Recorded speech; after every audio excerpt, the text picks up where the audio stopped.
Hello friends, मेरा नाम है मेहुल शर्मा और आपका स्वागत है मेरी इस नई वीडियो में। चलिए शुरू करते हैं।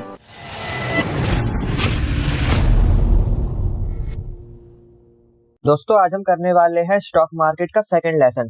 फर्स्ट लेसन मैं ऑलरेडी करवा चुका हूं। आई होप आपने देख लिया होगा उसे। तो दोस्तों, ये हमारा आखिरी लेसन है। इसके बाद पूरी फाइनेंस फॉर एवरीवन खत्म हो जाएगी और ये वाली जो लेसन होने वाला है ये 2 पार्ट में बनने वाला है। तो अभी ये पहला पार्ट है, अगले पार्ट में फिर ये सेकंड लेसन भी खत्म हो जाएगा। तो आप एक बार इसका स्ट्रक्चर देख लीजिए। हम इसमें डीमेट अकाउंट और ट्रेडिंग अकाउंट तक पढ़ेंगे, बाकी का सेकंड पार्ट में पढ़ेंगे। तो हमारा पहला टॉपिक है equity share and preference shares.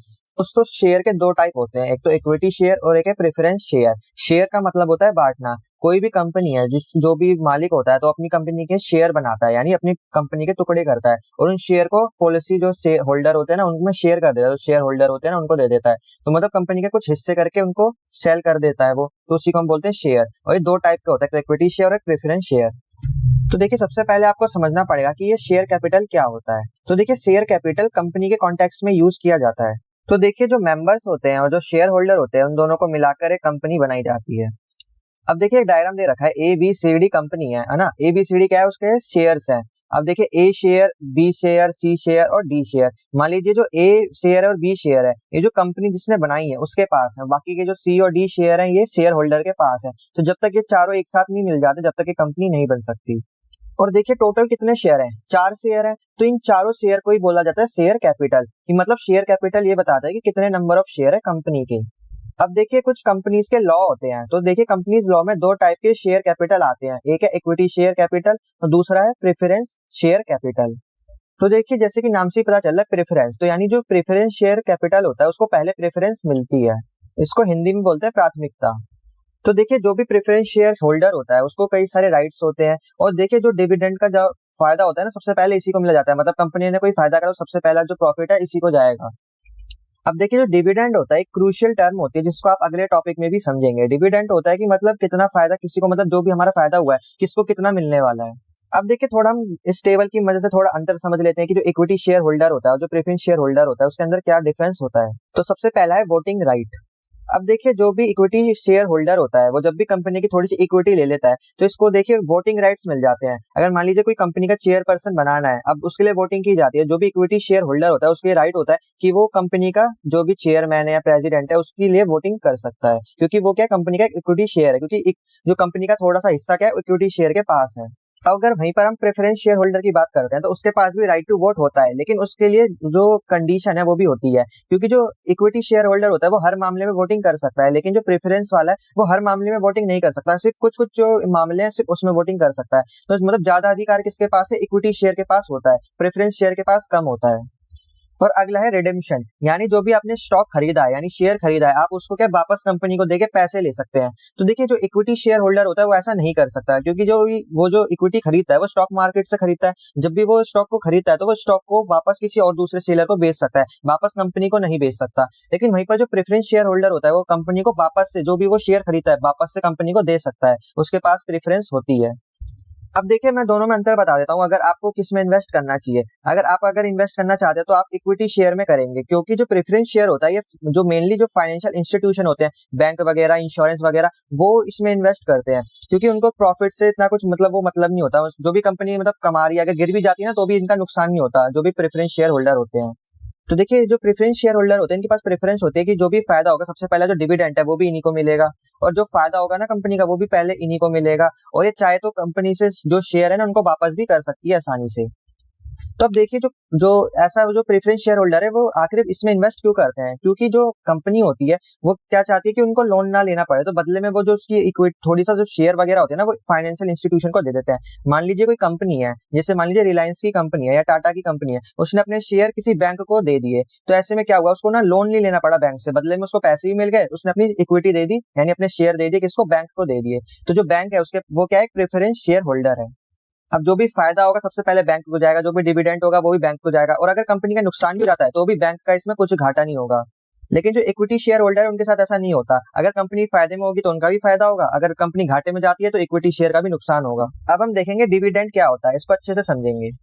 तो देखिए, डिविडेंड होता है पेमेंट, यानी जो भी हम फायदा होता है कंपनी को, जो भी प्रॉफिट होता है तो उसका कितना हिस्सा किसको जाएगा, इतने शेयर होल्डर को इतना जाएगा, मेंबर को इतना जाएगा, एम्प्लॉइज को इतना जाएगा, तो किसको कितना जाएगा उसी को हम बोलते हैं डिविडेंड।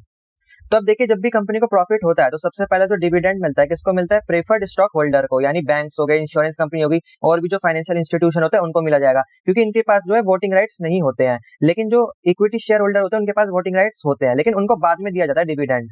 अब देखिए, आपको नीचे बताया गया है पूरा प्रोसीजर कि जो डिविडेंड होता है आखिर ये शेयर होल्डर को कैसे कैसे दिया जाता है। तो देखिए, सबसे पहले तो डेट अनाउंस की जाती है ना, कि मतलब किस तारीख को आपको डिविडेंड मिलने वाला है। और जब भी अनाउंसमेंट की जाती है तो ये भी बताया जाता है कि जो रिकॉर्ड डाटा है वो किस दिन बताया जाएगा, और जो पेमेंट डेट है वो कितनी है। तो देखिए, एग्जांपल के लिए बताया भी गया है, जैसे कि मान लीजिए 1 मई को जो बोर्ड ऑफ डायरेक्टर है, जो भी ABCD कंपनी है, उसने अनाउंसमेंट की है कि आपको जो 10 रुपए पर शेयर पर डिविडेंड दिया जाएगा, कितनी तारीख को दिया जाएगा, 1 जुलाई को दिया जाएगा। और उससे पहले 15 जून को रिकॉर्ड डाटा आता है, उसको शेयर होल्डर को बताया जाता है। तो देखिए, जो रिकॉर्ड डाटा होता है वो पेमेंट डेट से पहले आता है। फिर आता है एक्स डिविडेंड डेट। तो देखिए, जो एक्स डिविडेंड डेट होता है ये रिकॉर्ड डेट से पहले आता है। और देखिए, जो एक्स डिविडेंड डेट होता है इसको कंपनी के द्वारा डिक्लेयर नहीं किया जाता। तो देखिए, ये जो एक्स डिविडेंड डेट होता है इसको किसके द्वारा डिक्लेयर किया जाता है, ऐसे पर्सन के द्वारा जो शेयर को बाय करना चाहता है। तो जो भी पर्सन जो बाय करना चाहता है शेयर, तो पहले वो शेयर को एक्स डिविडेंड डेट से पहले ही बाय कर लेगा। अगर एक्स डिविडेंड डेट के बाद वो बाय नहीं कर सकता। फॉर एग्जाम्पल के लिए बताया गया, जैसे कि 13 जून को उसने एक्स डिविडेंड डेट बता दी, और देखिए उसके बाद क्या आता है, रिकॉर्ड डेट आता है। रिकॉर्ड डेट कब की थी, 15 जून की। तो देखिए, जो एक्स डिविडेंड होता है वो जो रिकॉर्ड डेट है उससे पहले आता है 13 जून को, और वो थी 15 जून को।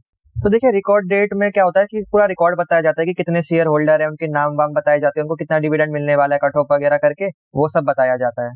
अगला होता है पेमेंट डेट, मतलब जिस दिन आपको पेमेंट मिल जाती है। जो भी स्टॉक होल्डर होता है ना, जिसने शेयर वगैरह खरीद रखे हैं, तो उसको कितना डिविडेंड मिलने वाला है उस दिन मिल जाता है। अब देखिए, डिविडेंड भी बहुत टाइप का होता है। जैसे पहला टाइप है कैश, आपको क्या डिविडेंड कैश के रूप में मिल सकता है। और दूसरा है स्टॉक। अगर देखिए कंपनी चाहती है कि वो आपको अगर कैश ना दे तो वो आपको कैश के बदले स्टॉक भी दे सकती है अपनी कंपनी के। दूसरा होता है एसेट्स, कंपनी अपने एसेट्स भी दे सकती है।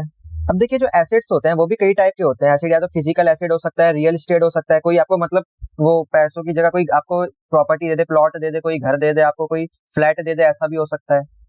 अगला है स्पेशल डिविडेंड। तो देखिए, इसमें क्या होता है, मान लीजिए कोई भी आपको डेट बता दी गई कि इस डेट को आपको पेमेंट मिलने वाली है, लेकिन आप चाहते हैं कि अभी मेरे को पेमेंट ना मिले और उसमें एक्स्ट्रा जुड़कर एक साथ मिल जाए, तो कंपनी ऐसा कर सकती है, आपको क्वार्टरली, एनुअली, मतलब 1 साल बाद भी आपको पेमेंट दे सकती है, वो भी इकट्ठा करके दे सकती है। मान लीजिए जिस दिन आपको डिविडेंड मिल रहा है उस दिन 10 रुपए मिल रहे हैं, लेकिन आप चाहते हैं कि मुझे बाद में मिले, तो कंपनी आपको 1 साल बाद क्या दे देगी, सब कुछ मिलाकर दे देगी। मान लीजिए 1 लाख रुपए इकट्ठा दे देगी, तो ऐसा भी वो कर सकती है। और अगला है अदर टाइप ऑफ डिविडेंड। और टाइप के भी डिविडेंड हो सकते हैं, कोई भी फाइनेंशियल एसेट्स हो सकती हैं, और ऑप्शंस हो सकते हैं, वारंट वगैरह, और या फिर किसी और जो फर्म्स वगैरह, मान लीजिए उसी कंपनी की कोई और कंपनी हो तो उसके आपको शेयर्स दे सकती है। और भी कई टाइप के ऐसे और भी सही सारे डिविडेंड होते हैं जो आपको मिल सकते हैं। अब अगला है हमारा टॉपिक फेस वैल्यू।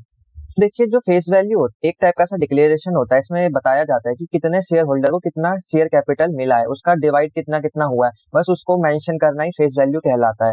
आप फेस वैल्यू को नॉमिनल वैल्यू भी बोल सकते हैं। मतलब जो नॉमिनल है, नॉमिनल मतलब जो शेयर होल्डर होता है उसी को नॉमिनल बोलते हैं। तो शेयर होल्डर के पास कितनी वैल्यू है उसी को डिक्लेयर करना यानी मेंशन करना ही फेस वैल्यू कहलाता है।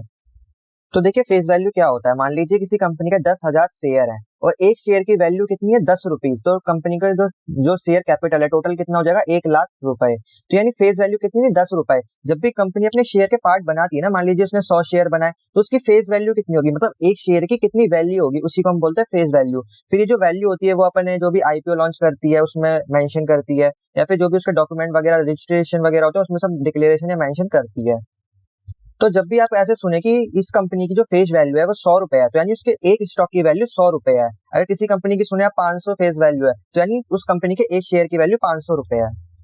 अगला है बोनस शेयर। तो बोनस शेयर को आप ऐसे समझ सकते हैं कि जब भी आपको डिविडेंड मिलता है तो आपको उसके पैसे ना देकर और शेयर मिल जाते हैं, मतलब उसी कंपनी के, मतलब जिस कंपनी से आपको फायदा हुआ है तो आपको कैश मिलना चाहिए, लेकिन आप कैश के बदले आपको क्या उसकी कंपनी के और शेयर मिल जाते हैं उसी वैल्यू के, तो इसे कहते हैं बोनस शेयर, यानी पैसों के बदले शेयर मिलना। तो देखिए, बोनस शेयर को जिस कंपनी में आपने शेयर होल्डर है, जिस कंपनी के आपके पास शेयर है, वही कंपनी जारी करती है। अब एग्जांपल के थ्रू बताया गया है, कोई शेयर होल्डर है ए नाम का। अब उसने कितने कंपनी के, कोई भी ABCD कंपनी है, उसके कितने शेयर है, उसके पास 500 शेयर हैं, कितने में से 1500 शेयर में से। अब देखिए, कंपनी ने उसको बोनस दिया है। अब उसको जब भी बोनस मिलेगा तो उसकी देखिए सिचुएशन बोनस से पहले और बोनस के बाद कितनी हो जाएगी। तो देखिए बोनस मिलने से पहले जो शेयर होल्डर है ए, उसके पास कितने थे, 500 शेयर थे। बोनस मिलने के बाद उसको कितना बोनस मिला, 750 शेयर्स और मिल गए। तो टोटल उसके पास कितने हो गए, 1250 शेयर हो गए बोनस मिलने के बाद। अब देखिए जब उसके पास 500 शेयर है, टोटल कितने थे, 1500। तो दूसरों के पास कितना शेयर है, 1000 शेयर है। तो अब उनको कितना मिला होगा, देखिए अब बाकी के जिनके पास 1000 शेयर थे उनको कितना मिला, 1500 शेयर्स और बोनस मिल गया। तब अदर्स के पास कितने शेयर्स हो गए, 2500 शेयर्स हो गए। अब देखिए दोनों का रेशियो देखिए, जब भी बोनस मिलने से पहले जो ए पॉलिसी होल्डर है और बाकी अदर्स है उनका रेशियो कितना था, 1:2। अब बोनस मिलने के बाद भी क्या रेशियो सेम है, 1:2। लेकिन दोनों को क्या बोनस मिल गया, जो शेयर होल्डर ए है और जो बाकी अदर्स शेयर होल्डर है दोनों को बोनस मिल गया। दोनों की जो शेयर की क्वांटिटी है, नंबर ऑफ शेयर्स बढ़ गए हैं, लेकिन जो रेशियो है वो सेम है। देखिए जो कंपनीज होती है वो ऐसा इसलिए करती है ताकि उनको कैश ना देना पड़े, लोगों को जब भी प्रॉफिट हो तो वो बदले में क्या अपने कंपनी के और शेयर बना के उनको एज अ बोनस के तौर पे दे सकते हैं। अगला है हमारा स्टॉक स्प्लिट। तो देखिए स्प्लिट का मतलब होता है विभाजन करना, यानी हम स्टॉक का विभाजन करेंगे, यानी एक ही स्टॉक को और कई स्टॉक में बदल देना। यानी आपके पास का एक शेयर है तो उसी के आप 100 शेयर बना देना, उसी को बोलते हैं स्टॉक स्प्लिटिंग। तो देखिए अगर हम फेस वैल्यू का रिडक्शन कर दे और शेयर के नंबर को इंक्रीज कर दे तो हम ऐसा कर सकते हैं, स्टॉक को स्प्लिट कर सकते हैं। अब देखिए ध्यान से समझिए, मान लीजिए 100 स्टॉक थे ना, किसी कंपनी के 100 शेयर थे और सबकी वैल्यू 10-10 रुपए थी, है ना, वो फेस वैल्यू थी 10 रुपए। अब हमने क्या करा, एक स्टॉक की वैल्यू कितनी, 10 रुपए। अब हमने ऐसे 10 स्टॉक बना दिए जिसकी वैल्यू है 1-1 रुपए। तो हमने क्या कर दिया, स्टॉक को स्प्लिट कर दिया। अब देखिए हमने जो क्या करा, हमने फेस वैल्यू को रिडक्शन कर दिया, हमने 10 स्टॉक बना दिए जिनकी वैल्यू है 1 रुपए। तो ऐसे में देखिए अगर हमने 10 स्टॉक, एक स्टॉक के 10 स्टॉक बना दिए तो हमने स्टॉक के नंबर को यानी शेयर के नंबर को इंक्रीज कर दिया। तो हमने फेस वैल्यू को डिक्रीज करा, शेयर नंबर को बढ़ाया, तो इससे हमने स्टॉक स्प्लिटिंग कर दी। अब देखिए वापस से टेबल पे आ जाइए, कोई शेयर होल्डर है ए नाम का, उसके पास कितने शेयर थे, 500 शेयर थे। अब वहीं पर अब उसने स्टॉक को स्प्लिट कर दिया, यानी उसने एक स्टॉक को 3 बार डिवाइड कर दिया, एक स्टॉक के 3 टुकड़े कर दिए। तो टोटल कितने स्टॉक हो गए, 1500 स्टॉक्स हो गए। तो देखिए ये जो टुकड़े करता है ना, कंपनी कर सकती है, कोई हम नहीं कर सकते, जिसने शेयर लिया शेयर होल्डर नहीं कर सकता, ये सिर्फ कंपनी ही करती है।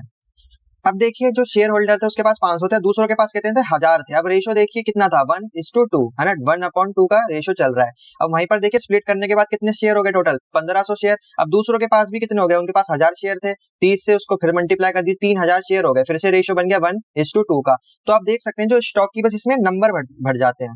तो देखिए बोनस में क्या हो रहा था, वहां पे उनको बोनस मिला था, जो स्टॉक की वैल्यू थी ना उतनी थी, उनको और स्टॉक मिल जा रहा था। लेकिन स्टॉक स्प्लिटिंग में क्या होता है, वैल्यू तो उसकी उतनी रहेगी, बस नंबर बढ़ जाते हैं स्टॉक के। अब है शेयर बाय बैक।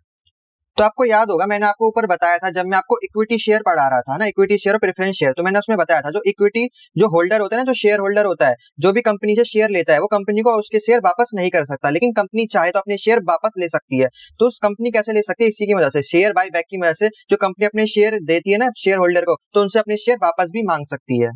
तो देखिए हम शेयर बाय बैक को शेयर रीपरचेज भी बोल सकते हैं। इसमें क्या होता है, जो कंपनी ने अपने जो शेयर है उनको बेचा है, सेल करा है, उसको वो रीपरचेज करती है, नहीं दोबारा से अपने शेयर को वापस खरीदती है। तो ये कंपनी के ऊपर डिपेंड करता है कि अगर जब उसके पास ज्यादा प्रॉफिट हो रहा होता है, उसको फिर जरूरत नहीं होती और पैसे मार्केट से उठाने की, तो ऐसे में अपने जो भी शेयर है वो उनको वापस मांग सकती है। तो देखिए कंपनी क्या करती है, जैसे कि वो स्टॉक मार्केट में जाती है ना, अपनी कंपनी के शेयर बेचती है, वैसे ही वो दोबारा स्टॉक मार्केट में जाती है और वहां पे जाके करती है बाय बैक शेयर। तो इससे क्या होता है कि जो इसने भी उस कंपनी के शेयर खरीदे होते हैं वो उसको वापस कर सकते हैं।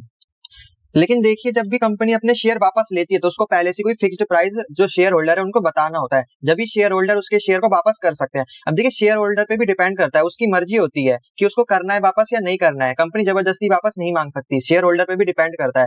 अब शेयर होल्डर वापस कब करेगा, जब उसका फायदा हो रहा, तो कंपनी ने जितने में शेयर पहले बेचे थे तो उसको फिर ज्यादा प्राइस में खरीदने भी पड़ेंगे।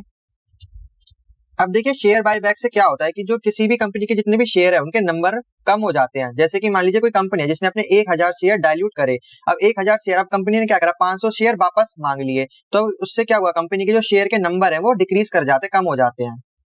अब देखिए आपको एक नोट बताया गया, आपको ध्यान देना है कि जब भी बोनस शेयर करा जाता है या स्टॉक स्प्लिटिंग करी जाती है तो ये क्या है, शेयर के नंबर पे, उसकी क्वांटिटी पे असर डालती है। अब अगला है डिबेंचर। तो देखिए डिबेंचर एक लैटिन वर्ड है जिसका मतलब होता है देयर आर ड्यू। हिंदी में बोलते हैं बकाया, यानी कुछ ब्याज वगैरह जो पैसे देते हैं किसी को वो बकाया रह जाता है, तो उसी को बोलते हैं देयर आर ड्यू। तो देखिए इससे आपको एक क्लियर हिंट मिल जाता है कि जो डिबेंचर्स है ये क्या है, एक डेथ एग्रीमेंट है, मतलब एक कर्जा लेने का एक एग्रीमेंट है।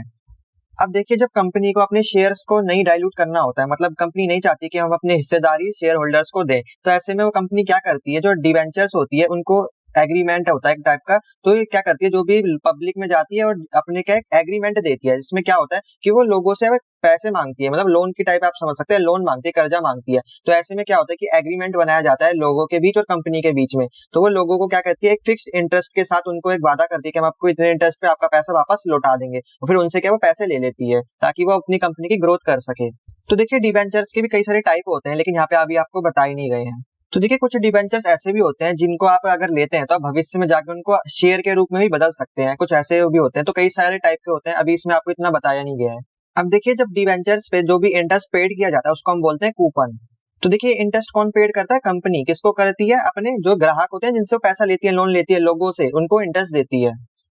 अब देखिए कूपन देने की भी तीन पॉसिबिलिटी हो सकती है। पहली पॉसिबिलिटी क्या है, जब भी कूपन दिया जाता है तो एक फिक्स्ड अमाउंट दी जाती है, मतलब कूपन का इंटरेस्ट मतलब एक फिक्स्ड इंटरेस्ट दी जाती है, तो उसे हम बोलते हैं फिक्स्ड कूपन डिवेंचर्स। और अगला है ऐसा कूपन जो फ्लोटिंग होता है, मतलब फ्लोटिंग मतलब उसका जो रेट है वो फिक्स नहीं होता, वो ऊपर नीचे हो सकता है, वो रेफर करता है, वो अनदर रेट पे रेफर करता है, या तो वो बैंक रेट पर रेफर करता है, या लास्टली रेफर करता है, या फिर जीरो कूपन डिवेंचर्स पे रेफर करता है।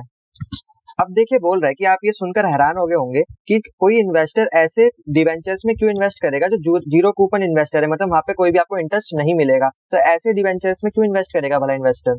तो जो जीरो कूपन डिवेंचर्स होते हैं ये कंपनी द्वारा इशू किए जाते हैं, इस पे काफी ज्यादा डिस्काउंट देखने को मिलता है। तो देखिए एग्जाम्पल के लिए आपको बताया गया है कि जब भी कंपनी अपना डिवेंचर्स ऑफर करती है, मतलब मान लीजिए कोई भी ऑफर करती है तो उसकी कितनी वैल्यू है, 100 रुपए है, लेकिन आपको कितने में बेचा उसने, 90 रुपए में, तो आपको 10 रुपए कम में पड़ा। अब जब भी वो मैच्योर हो जाता है तो आपको कितने मिलेंगे, 100 रुपए। तो देखा जाए आपको भी एक टाइप का इंटरेस्ट मिल रहा है, लेकिन उस पर इंटरेस्ट ना मिलकर आपको कोई चीज सस्ते में मिल रही है जो बाद में उसकी एक्चुअल वैल्यू में आपको आप बेच सकते हैं उसको, तो आपको भी एक देखिए 10 रुपए का फायदा हो जाएगा जब वो मैच्योर हो जाएगी। तो देखा जाए तो ये जीरो कूपन है, लेकिन इसमें भी आपका फायदा है। तो देखिए देखिए बोल भी रहा है जो मैंने आपको ऊपर बताया कि जो कंपनीज लॉ है वो ये है कि जब भी कंपनी अपना डिवेंचर्स आपको देती है, इशू करती है, तो आप उसको कन्वर्ट करवाने का आपके पास ऑप्शन होता है, आप उसको कन्वर्ट करवा के शेयर में कन्वर्ट करवा सकते हैं। उसके लिए आपको जो भी कंपनी का जो भी वो होता है ना, चेयरमैन या फिर कोई भी प्रेसिडेंट होता है, तो उससे आपको परमिशन लेनी पड़ती है। और देखिए जो भी ऐसे डिवेंचर्स होते हैं जिनको आप शेयर में कन्वर्ट करवा सकते हैं उनको हम बोलते हैं कन्वर्टिबल डिवेंचर। और देखिए कुछ ऐसे डिवेंचर्स भी होते हैं जिनको आप शेयर में कन्वर्ट नहीं करवा सकते, उनको हम बोलते हैं नॉन कन्वर्टिबल डिवेंचर। अब अगला है मार्केट वैल्यू। देखिए हमने ऊपर फेस वैल्यू के बारे में पढ़ लिया था कि फेस वैल्यू क्या होता है, एक टाइप का ऐसा डिक्लेरेशन होता है जिसमें स्टॉक की वैल्यू बताई जाती है कि एक स्टॉक की कितनी वैल्यू होती है, उसी को हम फेस वैल्यू बोलते हैं। अब देखिए मार्केट वैल्यू क्या होती है, मार्केट वैल्यू वो होती है कि जो भी कोई कंपनी है उसका जो स्टॉक है, उसने जब भी स्टॉक मार्केट में जब भी अपनी कंपनी का आईपीओ लॉन्च करती है तो उस टाइम पे उसकी जो प्राइस है वो कितनी है, वही होती है उसकी मार्केट वैल्यू। और जो भी जो स्टॉक मार्केट के एक्सपर्ट होते हैं, जो मार्केट की ज्यादा नॉलेज रखते हैं, वही ये मार्केट वैल्यू को डिसाइड करते हैं। वो कंपनी की परफॉर्मेंस को देखते हैं, उसका हिस्ट्री वगैरह वो सब देख दाख के उसकी मार्केट की वैल्यू निकाली जाती है। अब देखिए 1 अप्रैल 2022 को जो नेशनल स्टॉक एक्सचेंज है यानी एनएससी के, आपको कुछ कंपनियों के बारे में बताया गया, उनकी फेस वैल्यू बताई गई है, और ये बताया गया है कि उनकी मार्केट वैल्यू क्या है। तो जैसा कि आप टेबल में देख सकते हैं, जो रिलायंस इंडस्ट्री का लिमिटेड है वो कंपनी का देखिए जो फेस वैल्यू कितनी है, 10 रुपीज, मतलब एक स्टॉक की वैल्यू कितनी है, 10 रुपीज। अब देखिए जब भी उसको स्टॉक मार्केट में बेचा जाता है कोई इसको खरीदेगा, फिर जैसे ही ग्राफ ऊपर जाता है स्टॉक मार्केट का देखना, फिर बेचा जाता है, फिर खरीदा जाता है, फिर बेचा जाता है। तो जो आखिरी में जब लास्ट ट्रेड की गई तो उसकी जो मार्केट वैल्यू निकल कर आई वो कितनी थी, 2656 रुपीज। ऐसी Tata, HDFC, ICICI bank, Hindustan Unilever, ऐसे सबके देखिए आपको बताया गया है कि एक शेयर की कितनी रुपीज थी, और फिर वो बाद में जो मार्केट वैल्यू उसकी कितनी हो जाती है। तो आप खुद ही सोच सकते हैं, जब रिलायंस इंडस्ट्री ने जब अपना पहली बार आईपीओ लॉन्च किया होगा तो उसकी एक स्टॉक की वैल्यू 10 रुपए थी, और आज जाके देखिए उसकी 2000 पार है। तो यही होता है, जब भी आप स्टॉक लेते हैं फिर उसको वापस सेल करते हैं, फिर कोई और खरीदता है, फिर उसको सेल करता है, फिर खरीदता है, सेल करता है, तो ऐसे जो स्टॉक की प्राइस है वो बढ़ती जाती है। और फिर देखिए जो मार्केट वैल्यू होती है उसी को बोला जाता है, वो ऐसी वैल्यू होती है जो लास्ट ट्रेडेबल की थी, मतलब जो आखिरी टाइम उसकी जो हाई वैल्यू कितनी थी, उसी को बोलते हैं मार्केट वैल्यू। तो देखिए सीधे शब्दों में जो मार्केट वैल्यू होती है वो एक टाइप की ऐसी सिंपल वैल्यू होती है जो आखिरी बार ट्रेड की गई थी स्टॉक एक्सचेंज में, मतलब आखिरी बार लेन देन में उसकी वैल्यू कितनी थी, उसी को हम बोलते हैं मार्केट वैल्यू, कि मार्केट में उसकी इतनी वैल्यू चल रही है इस स्टॉक की। तो देखिए कोई भी कंपनी होती है जब भी वो अपना आईपीओ लॉन्च करती है उस पर जो फेस वैल्यू रहती है अपने स्टॉक की वो सबसे कम ही रहती है, ऐसी मिलेगी आपको 10 रुपए, 1 रुपए, 2 रुपए, बहुत ही कम मिलेगी। लेकिन बाद में वो जो कंपनी होती है उसके परफॉर्मेंस पे डिपेंड करती है कि उसकी मार्केट में क्या वैल्यू होगी, बाद में जब उसकी स्टॉक की प्राइस बढ़ती रहती है ना उसकी मार्केट वैल्यू बढ़ती रहती है। और अगर देखिए हम पूरी कंपनी की मार्केट वैल्यू की बात करें तो उसे हम बोलते हैं मार्केट कैपिटलाइजेशन। अब इसको आप अगले टॉपिक में समझेंगे। तो अगला है हमारा टॉपिक मार्केट कैपिटलाइजेशन। तो देखिए पूरी कंपनी की मार्केट वैल्यू को ही हम मार्केट कैपिटलाइजेशन बोलते हैं। तो मार्केट कैपिटलाइजेशन का मतलब होता है कि जो भी कंपनी है उसकी नेटवर्थ कितनी है। आपने सुना होगा ना कि रिलायंस इंडस्ट्री की नेटवर्क इतने करोड़ रुपए है, टाटा की इतने करोड़ रुपए है, तो वो जो नेटवर्क बता रहे हैं वो क्या बता रहे हैं, मार्केट कैपिटलाइजेशन बता रहे हैं। तो देखिए जो मार्केट कैपिटलाइजेशन होती है इसको कैसे निकाला जाता है। मान लीजिए टाटा कंपनी है, उसने क्या है, उसके जो शेयर है, एक शेयर की वैल्यू कितनी, 1000 रुपए है ना। अब उसके टोटल शेयर कितने हैं, मान लीजिए 1 लाख रुपए, मतलब 1 लाख उसके शेयर हैं और एक शेयर की वैल्यू है 1000 रुपए। तो अगर आप इन दोनों को मल्टीप्लाई कर देंगे तो उसके टोटल मार्केट कैपिटलाइजेशन आ जाएगी, और मल्टीप्लाई करने पे कितना, 10 करोड़ आ जाएगा। तो यानी उसकी जो नेट वर्थ है कितनी है, 10 करोड़। ये तो मैंने वैसे एग्जाम्पल के लिए बताया, वैसे तो इनकी हजारों करोड़ होती है। तो जैसा कि आप टेबल में भी देख सकते हैं, रिलायंस इंडस्ट्री की कितने हजार करोड़ है। देखिए जो ये नंबर बताया गया है, देखिए ऊपर देखिए करोड़ में बताया गया है, जैसे नंबर है ना, इतने करोड़, टाटा का इतना करोड़, एचडीएफसी बैंक का इतना करोड़ और आईसीआईसी बैंक का इतना करोड़। तो देखिए ये सब बताया गया है कितनी उसकी मार्केट कैपिटलाइजेशन है इन कंपनियों की। आप मार्केट कैपिटलाइजेशन को ऐसे भी समझ सकते हैं कि कोई कंपनी कितने रुपए की है, कि टाटा की कंपनी इतने रुपए की है, एचडीएफसी बैंक की कंपनी इतने रुपए की है। तो आप ऐसे भी समझ सकते हैं, अगर आपको कोई कंपनी खरीदनी है तो कितने रुपए की है उससे पता चल सकता है मार्केट कैपिटलाइजेशन से। तो देखिए जो भी बड़ी बड़ी कंपनियां होती हैं, जो छोटी कंपनियों को खरीद लेती है, कैसे खरीद लेती है, उसकी मार्केट कैपिटलाइजेशन को देखकर उसकी मार्केट कैपिटलाइजेशन निकाली जाती है और उसके हिसाब से वो खरीद लेती है कंपनियां। अगला है डीमेट अकाउंट और ट्रेडिंग अकाउंट। तो देखिए जो डीमेट होता है ये शॉर्ट फॉर्म है डीमटेरियलाइजेशन का। तो देखिए एक टाइप का ऐसा प्रोसेस होता है जो फिजिकल सर्टिफिकेट को ये इलेक्ट्रॉनिक फॉर्म में कन्वर्ट कर देता है। जैसे कि आपके जो भी आप शेयर्स, मैंने आपको पहले ही बताया था कि जब हर्षद मेहता के टाइम पर क्या होता है, जो भी स्टॉक वगैरह थे कागज पे दिए जाते थे ना सर्टिफिकेट के रूप में, जो भी गवर्नमेंट बॉन्ड्स वगैरह होते थे वो भी क्या ऐसे दिए जाते थे कागजों पे लिख के, क्या ये देखिए हमने साइन वाइन कर दी, ये आपके कागजात। लेकिन अब क्या हो गया, ये सब इलेक्ट्रॉनिक फॉर्म में आपके फोन पे आ जाता है। तो इसी को बोलते हैं डीमटेरियलाइजेशन करना, यानी जो मटेरियल है ना हमने उसको हटा दिया है, वो कैंसिल कर दिया। जो फिजिकल सर्टिफिकेट है इलेक्ट्रॉनिकली मिलेंगे आपको, चाहे वो शेयर सर्टिफिकेट हो, म्यूचुअल फंड सर्टिफिकेट हो, कोई भी और सर्टिफिकेट हो, वो सब आपको इलेक्ट्रॉनिकली आपके फोन पे मिलेंगे। और कहाँ पर मिलेंगे, डीमेट अकाउंट पर। आपको क्या डीमेट अकाउंट खुलवाना पड़ेगा। जैसे कि आप पैसों को कमाते हैं उनको कहाँ सेव करते हैं, अपने सेविंग अकाउंट में। वैसे जो आप स्टॉक खरीदते हैं, शेयर खरीदते हैं, उनको कहाँ सेव करते हैं, डीमेट अकाउंट में। ठीक है। और देखिए डीमेट अकाउंट को ट्रेडिंग अकाउंट बोला जाता है, कंफ्यूज मत हो जाना, दोनों अलग अलग नहीं है, सेम है। अब देखिए जैसे कि बैंक अकाउंट होता है वो आपके फंड को आपके अकाउंट में सिक्योर करके रखता है, होल्ड करके रखता है ना। वैसे ही जो डीमेट अकाउंट होता है वो आपकी जो सिक्योरिटीज होती है, सिक्योरिटीज में क्या आ जाता है, आपके शेयर, बॉन्ड्स, बिल्स वगैरह जो भी सर्टिफिकेट होता है वो सब उनको होल्ड करके रखता है इलेक्ट्रॉनिक फॉर्म में। ठीक है, आ रहा है ना सब समझ जो मैं पढ़ा रहा हूँ, कमेंट करके बताना कि सब समझ आ गया। तो देखिए डीमेट अकाउंट को कब ऑफर किया गया था, 1996 में। इंडिया में पहली बार डीमेट अकाउंट खोला गया था 1996 में, ये डेट याद रख लेना। तो देखिए जो डीमेट अकाउंट होता है वो काफी स्मूथ होता है, कन्वीनियंट होता है आपकी ट्रेडिंग के लिए। आप उससे आसानी से स्टॉक खरीद सकते हैं, स्टॉक को सेल कर सकते हैं, और ये आपके डीमेट अकाउंट आपके जो स्टॉक है सबको शेयर मतलब से अच्छे से सेव करके रखता है, होल्ड करके रखता है, और बिल्कुल सिक्योर होता है ये। और आप सालों सालों तक इसमें इसमें जो आपके स्टॉक है ना पड़े रहने दे सकते हैं। आप इसको अगर छेड़ेंगे भी नहीं तो आपके स्टॉक इधर उधर नहीं होंगे, आपके एक जगह पड़े रहेंगे।